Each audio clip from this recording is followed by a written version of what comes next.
Thank you, Matt. Everyone, we are excited to join you here today and talk a little bit about going beyond digital citizenship and looking into digital advocacy. So as Tracee is pulling up our presentation here, just a little bit about ourselves and our company. So as Matt said, we are from Forward Edge. It is a company based in Cincinnati, Ohio. So we're coming to you from the Buckeye State in this webinar today. We both live in kind of northern Cincinnati area, but we're going to go ahead and talk about going beyond digital citizenship. So with our company, we are a K through 12 education technology company. We're focused strictly on K through 12. We do a lot of technology solutions, cabling, everything like that. But then our department is the tech and curriculum integration team. So we're out based into a bunch of different schools in the greater Cincinnati area and even in the Columbus, Ohio as well, in which we work with teachers, administrators, students in those school districts, and then also work together as a team of ed tech coaches. So as Matt mentioned, my name is Justin Thomas. My Twitter handle is down there as well, Chief_Ohio. And we also have Tracee Keough as well. Tracee, you want to introduce yourself and your Twitter? Hey, everybody. Thanks for joining us today. I'm hoping that your Wednesday was great. And as Matt would say, hopefully it was very groovy and that you're enjoying the day. Yeah, my name is Tracee Keough, and you can see my Twitter handle on the screen as well. It's at TK Educate. So it is there. So you can reach out to either one of us if there's any questions that pop up. We'd love to hear from you and share ideas as we get going with digital advocacy today. So we are going to very much focus on some ISTE standards when we're going through this and kind of build our foundation off of that piece. So as we're looking at these foundational pieces, we're looking at digital citizenship, obviously, and really how this affects our educators as well as the students that we're working with. So for our educators, we really want to make sure that we're inspiring our students to positively contribute to and responsibly participate in the digital world. This is a huge part of where our students are after school and during school for a lot of them. So we want to make sure that as teachers, we're setting up that positive piece to how to participate in a digital world, just like we would for anything else they're doing.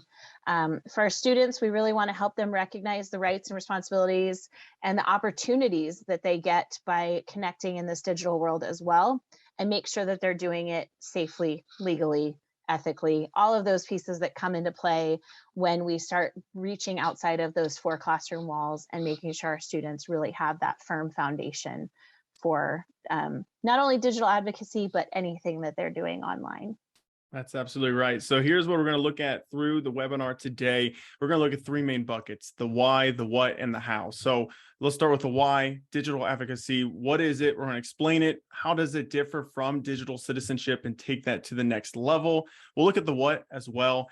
Inspiring student action. So how do we get our students to become those digital advocates? We're going to highlight organizations that direct change and also share ideas and resources with students that will really get them thinking in this mindset. And then the how. Once we got them thinking on it, how we're going to actually facilitate that student advocacy. We're going to provide opportunities for them to integrate technology and make that positive impact. And if you can't tell based on our current agenda, both Justin and I are former classroom teachers. So we are setting this up very much how we would walk through with our students, explaining all of those pieces to them as we get going.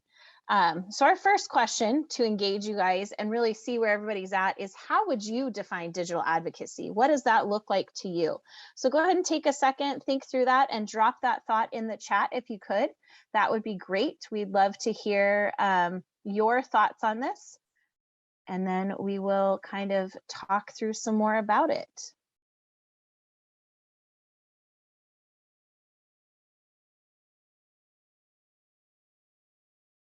And once again, this is just your own thoughts too on digital advocacy. How do you define it? Doesn't have to be a specific,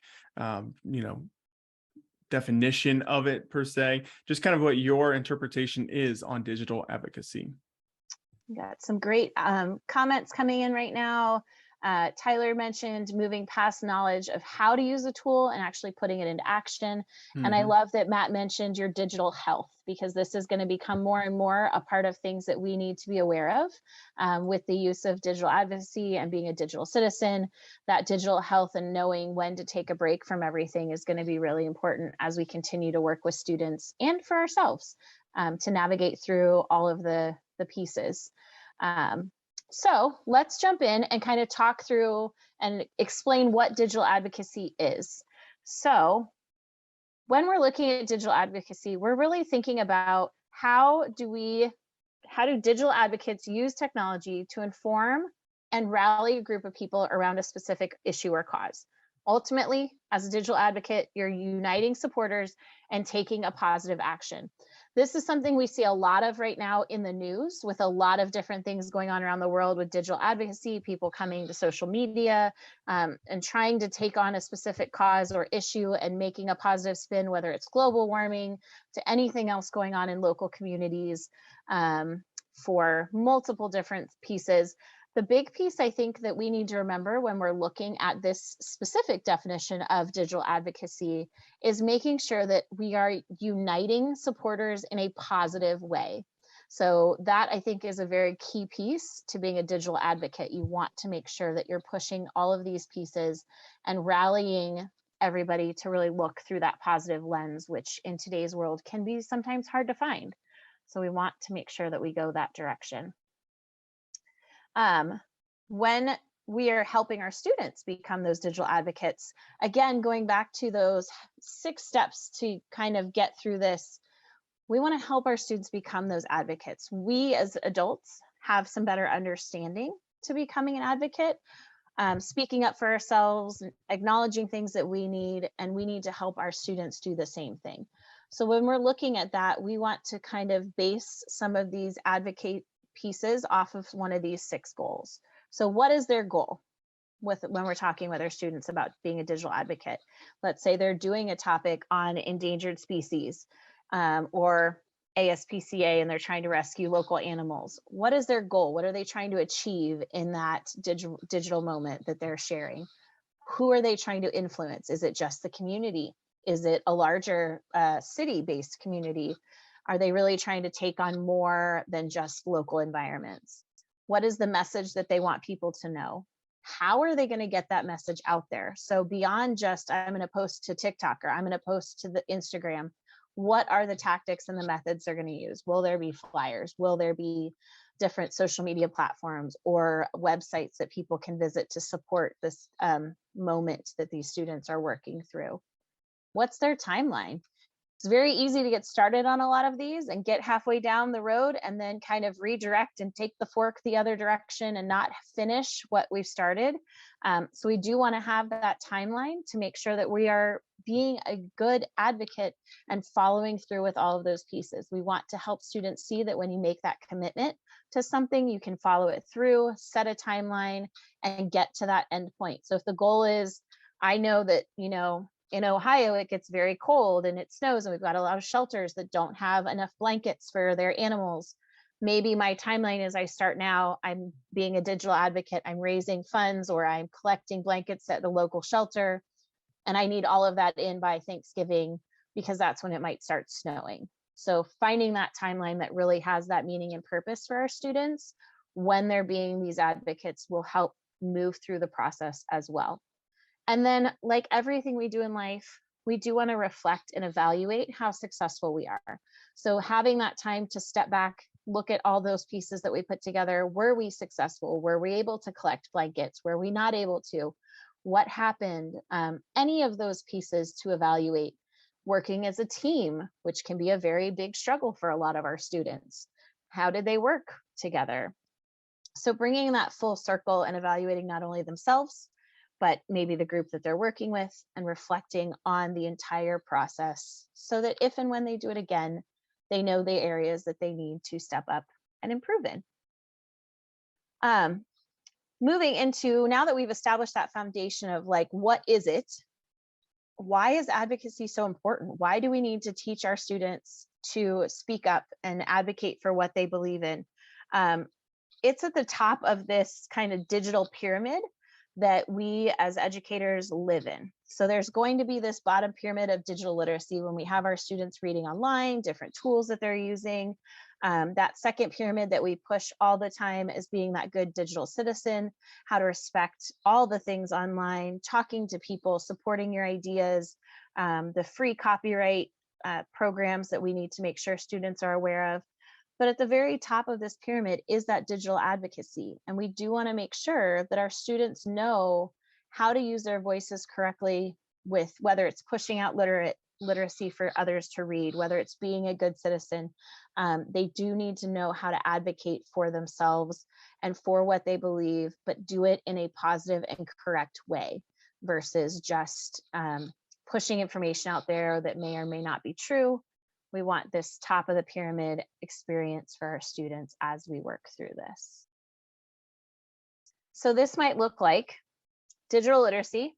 You can use that technology effectively. So I can get online, I can have my students do some readings, I can have them use a tool. We do it effectively.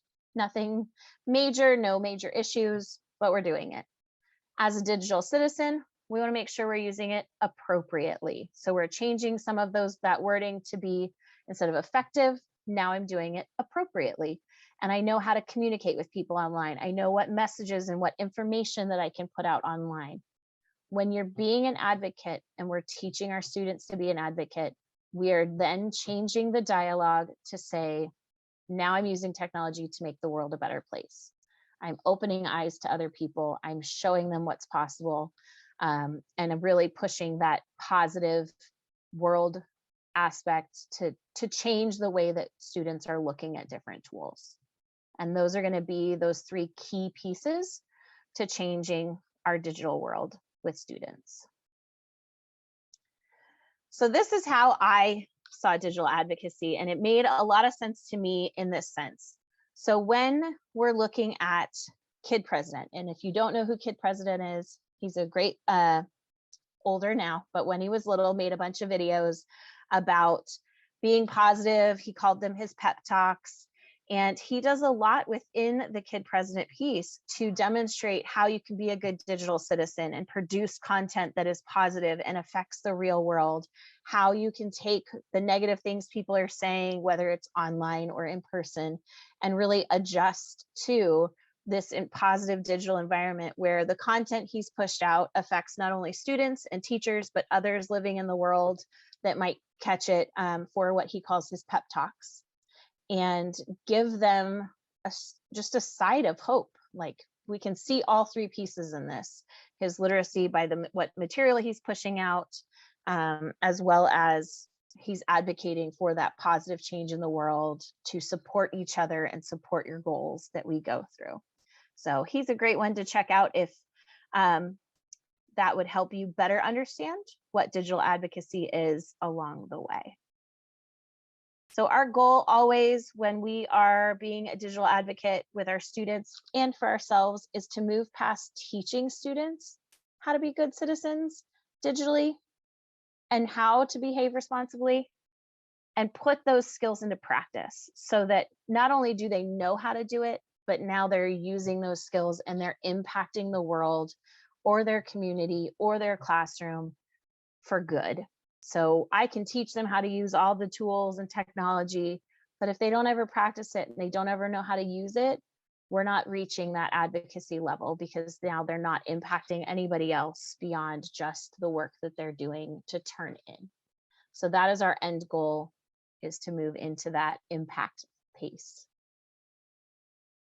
That's right. So now that we've got our digital advocacy kind of figured out and what exactly our definition is of it, it's time to inspire that student action. So as Tracee mentioned, it's important to be good digital citizens, but we want our students to take that one step beyond and actually implement good practices and come up with really good ideas to inspire others. So what are some resources that can inspire our students? Well, the first one is Channel Kindness. So this is kind of a project that was created a little bit by Lady Gaga, but the idea is that it encourages positivity. So you can spread kindness and love. So a couple ways that you could look at this is the fact that you can use this channel in order to be able to find that ability to find stories. So it's a situation here where you might not know where to start, or how do you get those stories out there that you need to go find? How do you go about this? So what this beautiful, beautiful, awesome Channel Kindness website is it has all these stories from different students that they've posted about different struggles they've had in their life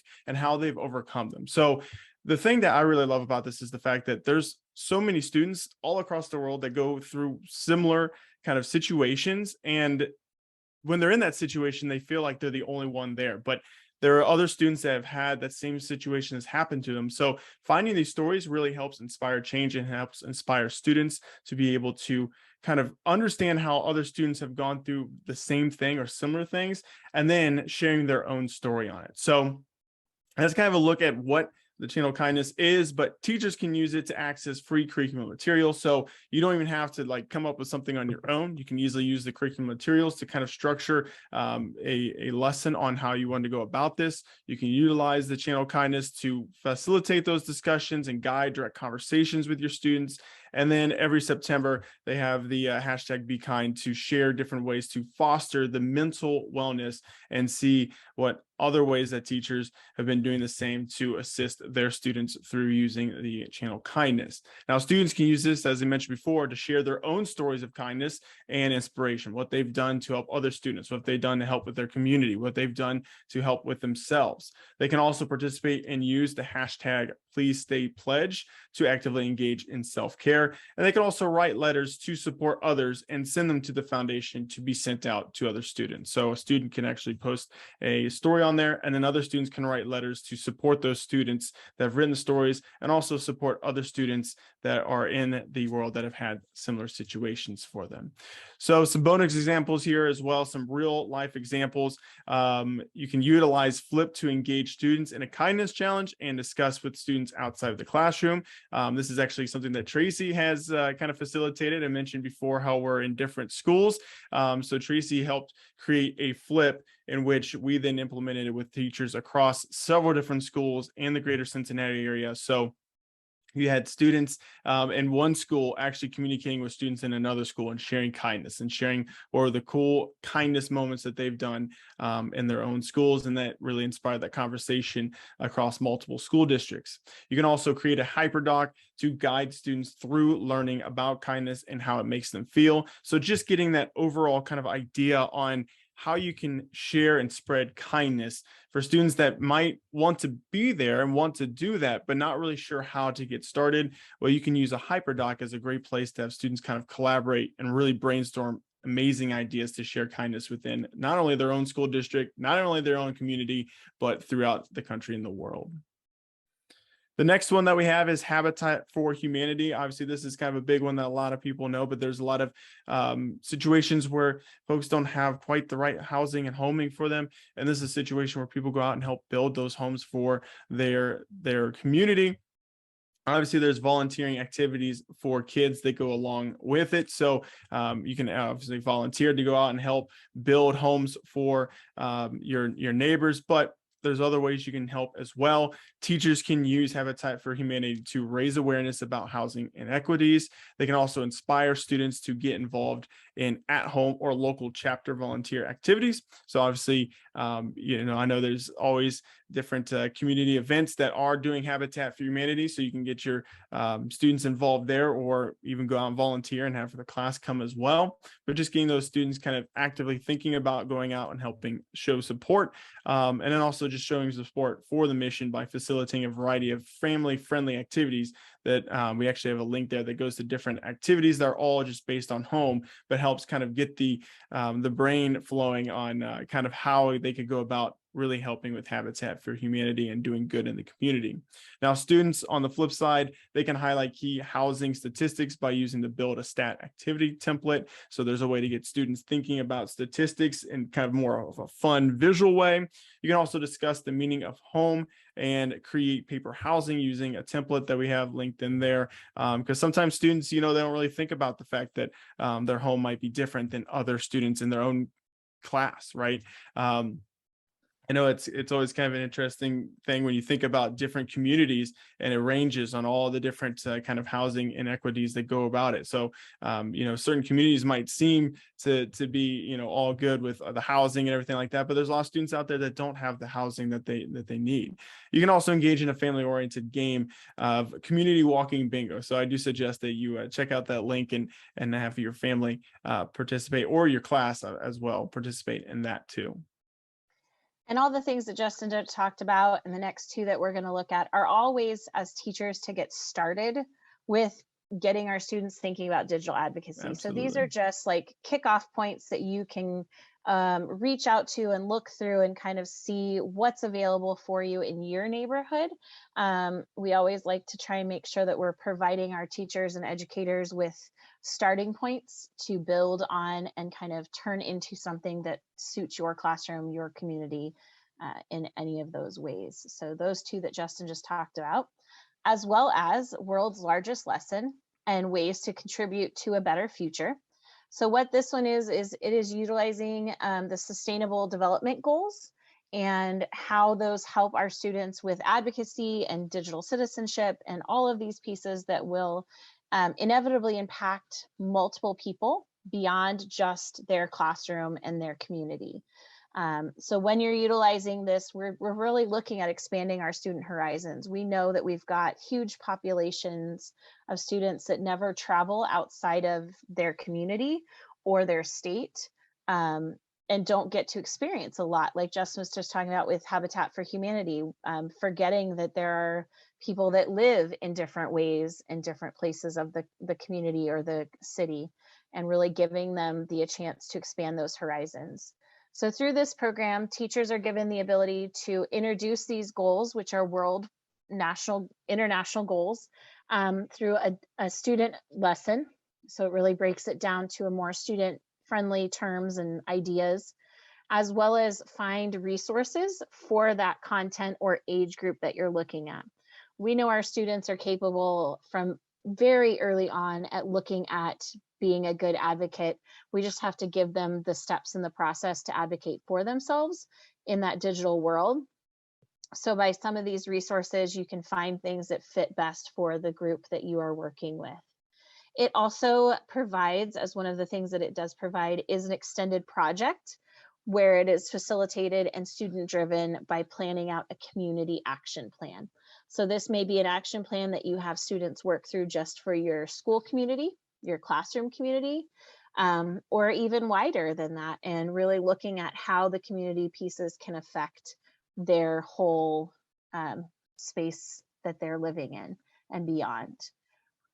From the teacher side, we then look at the student side, and this program has a very wide student-centered toolkit to help them take action and support these sustainable development goals that they're pushing for the world to change in this positive light. So there's a huge toolkit that's available, something to flip the script and have lessons crafted that deliver these to adults. So now our students are leading the conversation, and it gives them a starting point to do that and have those conversations with adults. Or this last example is to have them become a factivist. So it's not just an activist, but they are speaking from facts and providing that information to spark the positive change. So it gives us a lot of starting points for our students to really see what the sustainable development goals are for the world, how can they help impact those and keep those moving forward. The last one in here to get you inspired and thinking through things is the challenge.gov. So this is a website that meets challenges both big and small, and allows us to kind of look through a wide range of challenges that are available in the United States to really see where our students may have interests and what they can really jump on and try and solve. And with this, we're solving those challenges. And these are going to be things that probably may never affect some of your students, but they may be big things that do affect them. So by looking at this website, we've looked at it and kind of pulled apart some things that can help teachers in here. And it might be finding an active challenge that you can present to your class. So finding those pieces like maybe you live by the airport and you need to come up with find the challenge about how the airport's impacting the community, or things that you can do to help change that space. You might find an active challenge there. You can also browse the archived challenges and share those winning solutions with students. And I really like this piece of this platform because it's always nice to give our students some ways that other students have solved problems, especially when we're thinking outside the box in this digital advocacy way. By giving our kids the chance to see and hear and look at what others are doing, it gives them confidence that they too can make those changes and see that their voice can be heard and can make a difference. So when you can browse these archive challenges and really share those winning solutions that they've come up with, and maybe those solutions spark answers to other challenges that are currently happening in your classroom, as well as adapt to more advanced challenges based on, your students and how to adjust and change and differentiate those lessons that are in there. Within this piece for students, we're really looking to get our students involved and inspired to think outside that box. So we want them to think beyond just, well, I can build this to solve this problem, but think beyond and create something innovative that might solve this problem and a problem coming down the path that maybe we're not aware of, that might relate to an important issue that's coming, as well as just learn more about challenges and issues that people are facing around the world, stretching their mind beyond the bubble and the community that we live in or that they're currently in, so that they can see other challenges through this piece. So using this program really helps meet all of those pieces. And again, these are ways to get you inspired, get your students inspired and excited to start learning about digital advocacy, to start engaging in this topic, preset things so you don't have to work really hard or think outside the box too much. These are great starting tools to kick it off. The last one, which is another really fun one, is called Traveling Tales. So Traveling Tales is a writing program that travels around the world. So this is a program where different classrooms sign up to be a part of a book, and that book moves around the world to different classrooms, and each classroom that takes this on is in charge of writing part of the story. So you might have 6 or 7 classrooms that sign up. They might span from the United States to Spain to Australia, back to the United States. It's all passed digitally. You write the story as a class and then send your chapter or group of pages on to the next classroom. At the very end, you as a group of 6 classrooms have created a story that then gets sent back to you as a teacher to share with your students about this story that has been created from different viewpoints around the world. Really easy for teachers to sign up and participate through Traveling Tales. It fosters collaboration and creativity, narrative thinking, and really gets our students involved in writing in a different way. And it has a ton of resources that are available to engage our students in participating in this digital skill. So it's super easy for teachers to engage in that. You get your story for a couple weeks, you work on it when you have time, and you send it off. Students really get the chance with Traveling Tales to be super creative and use their imagination. They get to design illustrations and make specific parts of the story come to life from their viewpoint. So it's always nice. I don't know, maybe Justin, you remember those stories that were like choose your own adventure and you had to like decide where the story was going to go next. Mm-hmm. Traveling Tales to me is similar to that, as far as you get the story and you get to decide where that story is going to go. Which direction are you going to take the theme? So I think it works out great to help amplify their ideas. And again, really fostering that collaboration, creativity, digital advocacy. Since it's all done digitally, they're expressing their voice, they're showing what they know in this fun way. And as a bonus, when you get this slide deck and are able to watch this, We do have a short little video from one of our local schools here in Cincinnati at Three Rivers.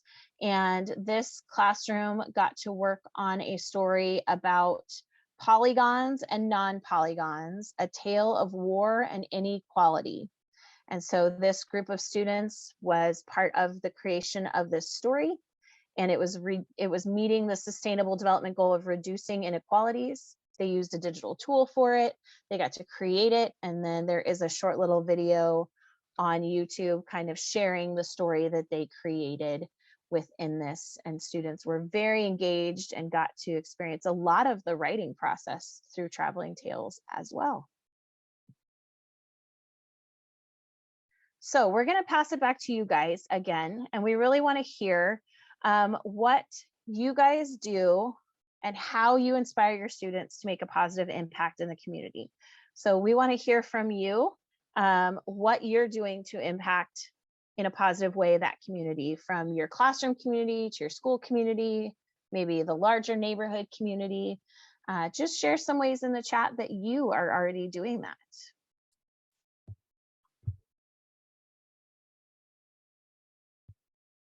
Oh, Lynn, thank you so much for sharing your traveling tales in the comments. That's great. Yeah, thank you, Lynn.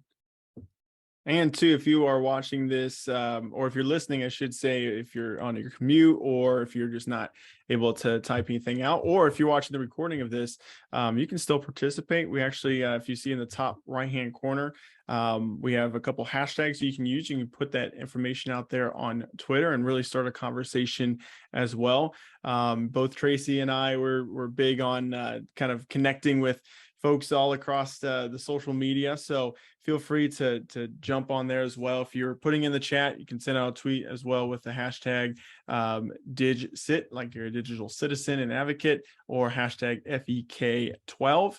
And if you're watching the recording or anything, feel free to still put it out there as well. And we'll kind of be on the lookout for it. Yeah, Justin and I are both firm believers that you are only as smart as the room you're in, and everybody in that room is probably smarter. So having that one collective brain is always nice, and to share those ideas in a digital way like Twitter helps us all become stronger. And right, folks, before you move on, I noticed that Tyler has posted in the chat, I lean heavily on having older students help younger students in the same community, collaborative writing projects, tour guides for school transitions, etc. That is a great comment, Tyler. I apologize that we missed that one. I think that's an awesome idea to have your community in your schools, whether they're all in one school or multiple schools, utilize each other and that student base to help grow and learn across the board. A lot of times our students learn better from each other than they do from us sometimes. So thank you for sharing that idea, and hopefully someone else can take that and utilize that at their school. Absolutely. So now we know what we need to do as digital advocates. We've got inspired on how we can maybe start to make the impact of community, but we need to figure out actually what we're going to do, right? And how we're going to go about facilitating that student advocacy. So here's a couple different ed tech tools that have some really good value in coming across with how you can actually utilize some of these new inspirations to be able to become those digital advocates for our students. So number one, you can create some marketing, right? Just about everything in this world has got some sort of marketing, because that's how you get the word out on the street for everybody to know what is out there. So if your students are inspired to make an impact or make a change on something, we highly suggest them to use some marketing to get that information out there that they're going to do something. And we use Canva a lot all across our team. I think everybody loves it. It's a great, easy graphic design for everyone because it is so easy to use and implement. And they actually have a ton of amazing templates. So let's take a look at Canva here. And with Canva, you can easily spread the word. There's a couple examples of using Canva there. You have the International Volunteer Day, and you have a little bit of a graphic that goes along with it. You also have the Giving Tuesday, where you can see the heart is the V. So you can use some of those creative designs in your marketing here for you to get that word out. So Canva works really well because there are thousands of templates. That's always my problem, is I'm not really sure. I got like big ideas, but I never can really figure out how I'm going to actually get that like put together.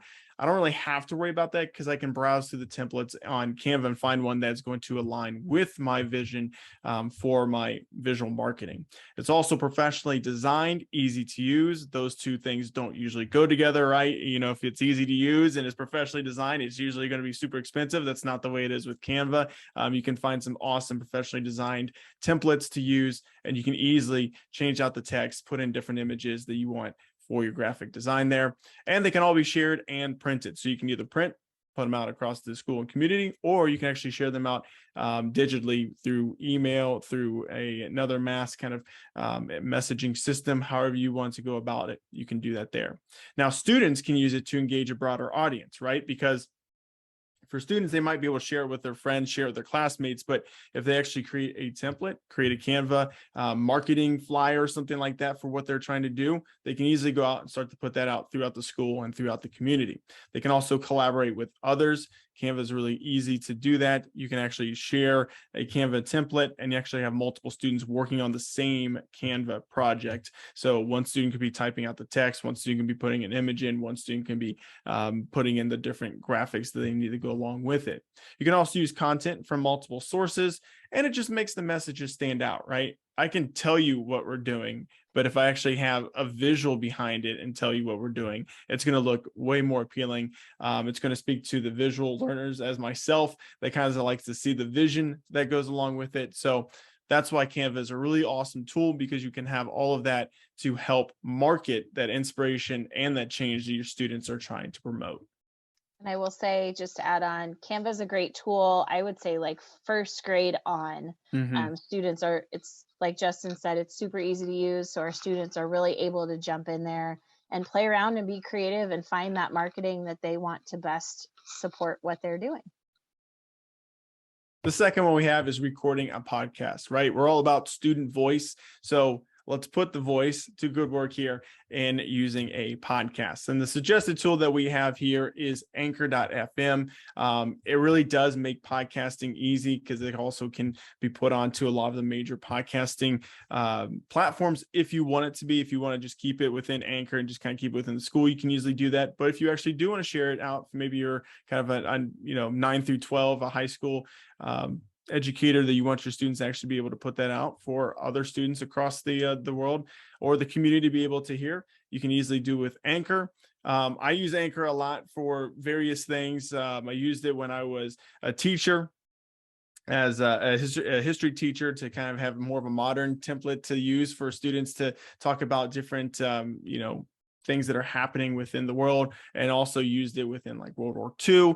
Obviously, a lot of it was just regular radio back then on messages getting out, but we're kind of using it now in a modern sense. So we used podcasting there. I also use podcasting a lot in just my personal life because I'm a huge sports fan down here in Cincinnati. So I do some podcasting with that. So you can really use it in a really good fashion for students to use it within a class project, or students just to use it on their own for their own ideas. But Anchor is an excellent platform because it is simple and easy to create, and it's free. That's the big one, right? It's free, easy to use. Students just can go onto the platform, they create an account, they can use their Google account, and then they can easily just click record, and boom, they can start recording. They can use anything, just the built-in mic in their computer, their devices. They can use their headphones. I have the fun Yeti, so that always makes it sound real crisp and nice. But the fact of the matter is it can picked up all those different mics, and it's awesome to use.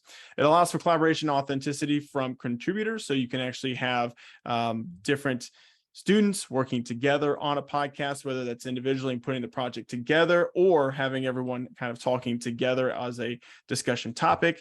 And it's a widely adopted podcast platform. So there's a lot of people, as I mentioned before, people using it for personal reasons, people using it for professional reasons, people using it in the business world, having a podcast. everyone's using Anchor in some different way. So it's a very professionally done platform that's easily accessible for students. Now, for students, they can collaborate with others, as I mentioned before, within other classmates, within other people in the community. Maybe they want to talk about Earth Day and they're reaching out to a local plant nursery on talking about how they're going to maybe plant trees across the community or something like that. So that doesn't have to necessarily just be in the class or in the school. You can actually have your students interviewing community members as well. You can utilize speaking and listening skills. That's always so difficult at times for our students to kind of pick up on the listening aspect, especially, but even the speaking, because I don't know about you, but I feel like as educators, we always see our students that, they're trying to make a TikTok or put something on Instagram. But as soon as you want them to do something similar like that for a class project, they suddenly don't want to have their voice be heard. They don't want to do this. So we want to have them be able to use their student voice and practice those speaking and listening skills. And you can also reach a broader audience, right? You can put information out there, as I mentioned, with like Canva, putting out there in the community, but this you can also put on a platform and have something that's there where people can come in and listen to your students' podcast on whatever their topic is. So it's a really great platform to use to amplify that student voice. All right. So another option to easily bring all of these pieces that we've talked about today together is having our students build a website. So something as simple as using Google Sites. If you're a Google-based school, utilizing the Google Sites workspace tool is a simple way to get our students creating media that can reach multiple audiences in different ways. Google Sites has a ton of template-based pieces that you can create from. It is also, as a teacher, a great way where I can create a template and share that out with groups of students so that the material all looks similar based on the different class projects, and that I know that my students are hitting some of those really important pieces that I want them to utilize when we're creating this digital advocacy marketing through Google Sites and sharing their projects and sharing their thoughts. So simple to use. It is a safe space for publicizing ideas. So we know because of the platform that it's hosted on, it is going to be housed within our district space. And when we publish it to the website, we're able to determine if people can find it or not find it. So we're adding in another layer of safety there for our students to create. It's great for multiple pages and different layouts on those pages. So students can really put together a more professional looking Google site to showcase the example they might be working on, going back to that example we talked about earlier, endangered species or ASPCA. They can have multiple pages to reach the different animals that they might be trying to support, as well as like a page that might support having other people that they're reaching support this program as well. All content types are easy to embed in this. You can do Google Slides, YouTube, different content pieces where we're bringing those pieces in, and it showcases very nicely on the site for students. And I mean, it can be published to that authentic audience, which is really, as a digital advocate, we're looking for that authentic audience. We're looking for our students to reach people outside of where we're currently at. So it's great that we can publish that outside of our classroom walls. For our students, when they are working within Google Sites to showcase their voice, again, easy to create around specific topics.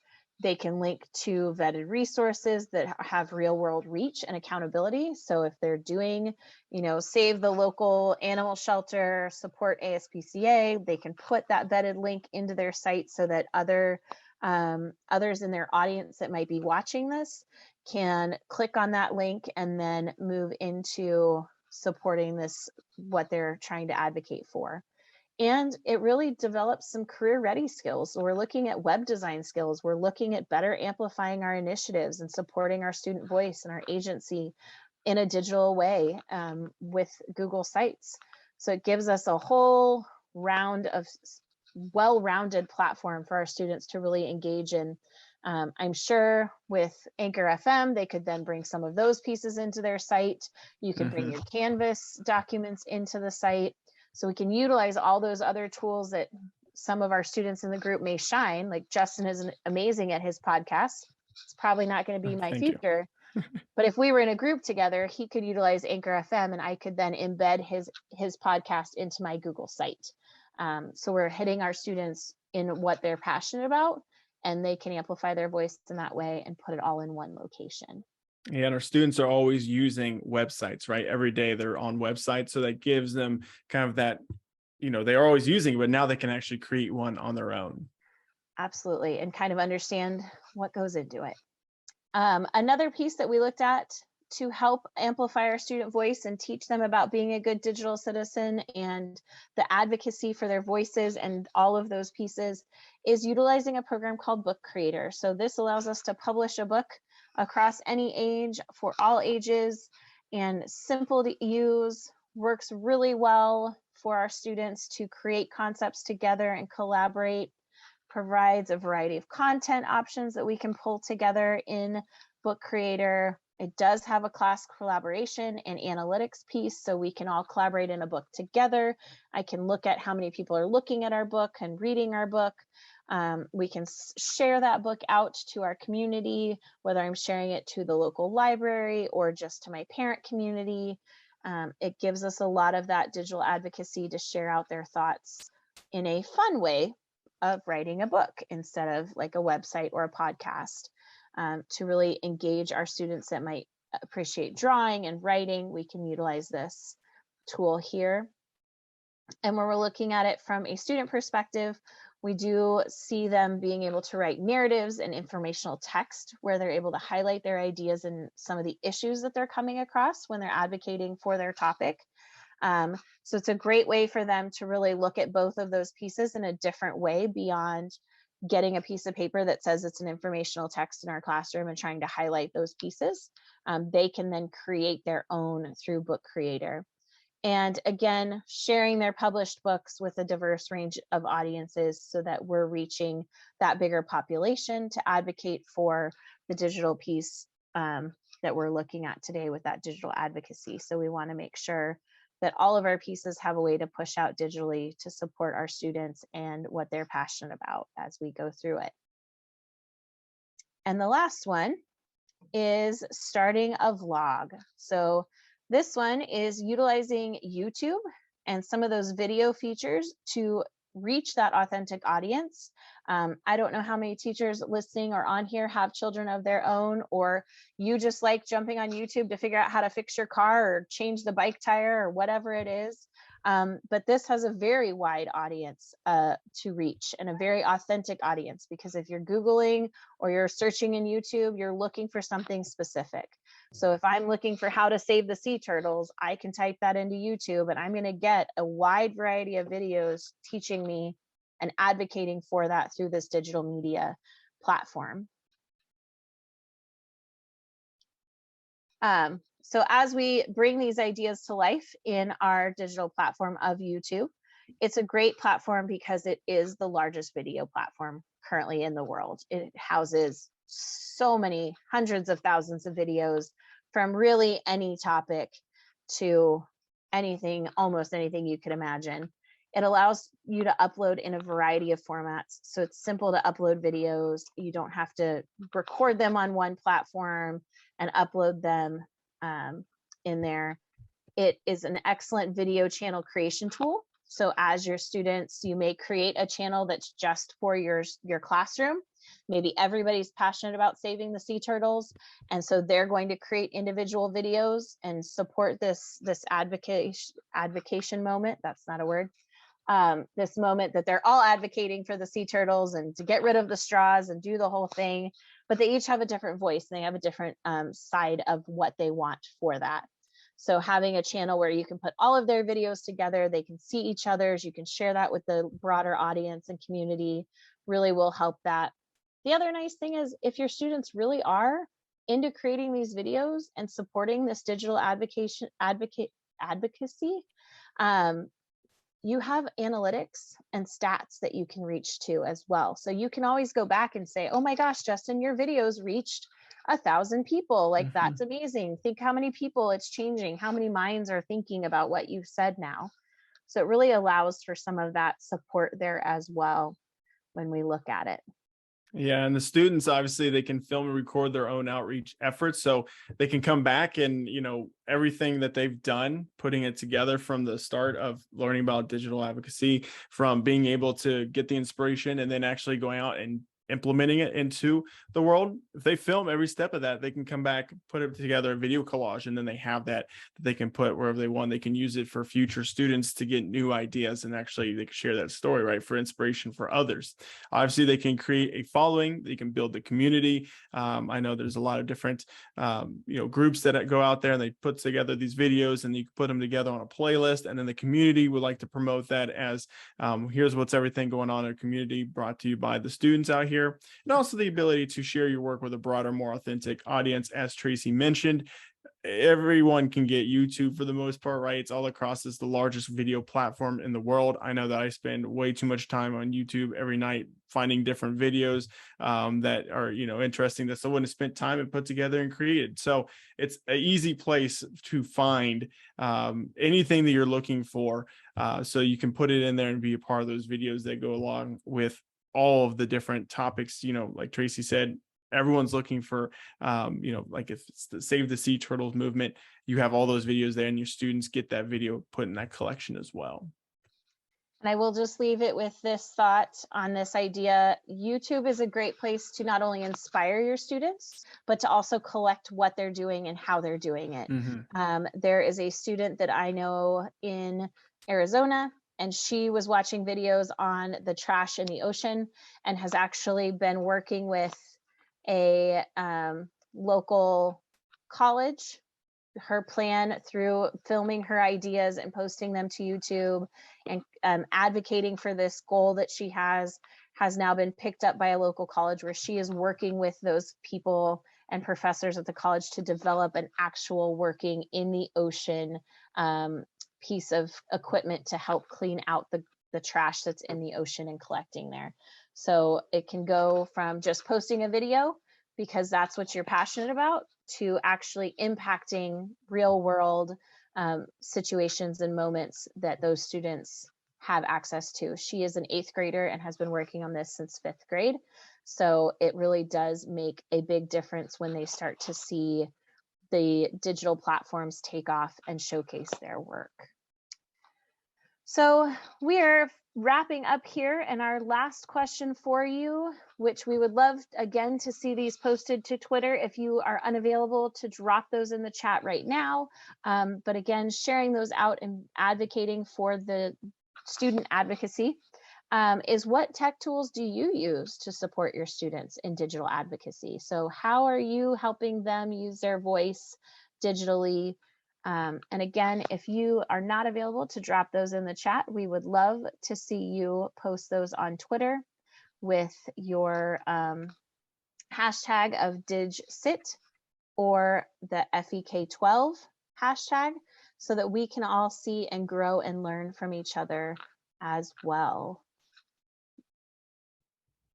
And kind of while we're waiting for final questions, Tracee did mention it before, but I am on a podcast. I am a co-host of a podcast that's specific to ed tech coaches. But if anyone is an ed tech coach out there and you would like to listen, feel free to. It's just different tips and tricks that go along with everyday life as instructional coaches out there in the real world, because sometimes you're kind of on your own coaching island. You're like the only person in the district kind of doing what you're doing, and it can be kind of hard to figure out if what you're doing is making an impact, which it is, but just different tips and ideas. And we have several other cool things that we do as a team. We have a coaching mentorship. We have a coach hub. We also have a coaches camp that we're going to be running next summer. I know those are all kind of geared a little bit more towards ed tech coaches, but then also the EDU Coach Collective, which is a professional network for instructional coaches out there. So feel free to follow any of all the social media tags are all there. I should say the accounts, and you can follow any of those on Twitter, Instagram, Facebook, and also TikTok. So don't forget your TikTok. Don't forget my TikTok. I'm definitely out there trying to make. I just follow whatever trends are out there. All right. Well, thanks everybody for swinging by and listening. And we hope that you have some takeaways and feel inspired to go help your students advocate their voice and really find some passion and some digital tools to help them follow that passion and express it, and help them to be the change and change the narrative for whatever they are looking towards.